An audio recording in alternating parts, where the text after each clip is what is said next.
Being that this month is all about hurricane preparedness, I want to talk a little bit about um, keeping our important papers and important documents.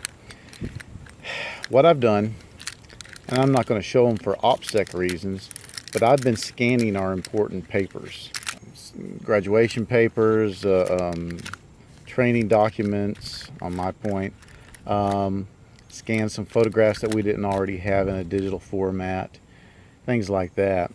And I have put them on a series, kind of a hodgepodge of thumb drives, and I also have been putting them on we've got one of those terabyte external drives. Now my wife and I both use laptops, and she travels with hers, but I use mine pretty much as a desktop. And in a hurricane or evacuation situation, she would probably take hers, and I may take mine, but I don't have to, because I could take these and my external drive, and I would have pretty much all the documentation minus the software that was on the laptop. The most important thing, though, is your papers. And your bills and your credit card information is something a lot of people overlook. Now, I was wary about doing that. We try not to bank. We bank online, but we try not to do any of it on our smartphones. Well, we don't do any of it on our phones. So if we're not going to do that, and you do whatever you want, but we've chosen not to, you do need to at least scan a bill every year to kind of have that information, so that you can get on the phone and call the bank or call the credit card company if there's something going on. And I've done that. It's something you need to think about. Also, there's all kind of stuff online, and also there's little newspapers and stuff you can get that talk about hurricane preparedness checklists. And I really recommend that you get a hold of those and go through them. And some of the stuff you can see here, I've already talked about, personal ID, driver's license. I don't know what a hurricane card is. Social security cards, a photographic inventory of your personal property.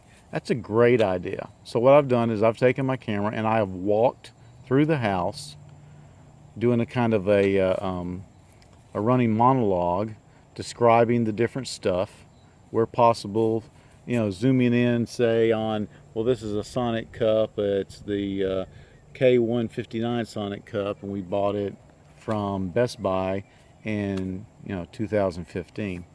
So that's a great idea. And also around your house too, because I can tell you from experience, after the hurricane, that tractor may not be there. Now, it may be in the next county. You may find it, but it may not be there.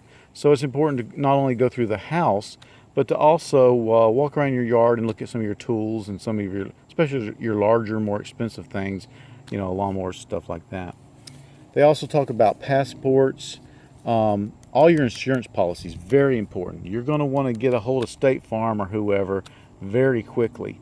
And it's a good idea to not only have your State Farm or Geico or whatever ID number, but it's a good idea to go into your local office and get a card and say, hey, I just want to get your business card, because after a hurricane, I'm going to be calling you. So that's something to think about.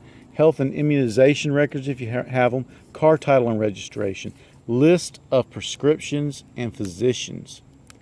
Great idea, especially if you're like me and you're taking care of an older parent. That's very, very important, because you're probably not going to be able to stockpile enough important medicines to last throughout. You want to be able to go to the doctor or go to the emergency room or go to whatever FEMA set up and be able to replenish those.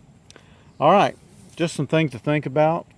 I really recommend you go online, get you a preparedness plan, start thinking about the documentation that you need to maintain.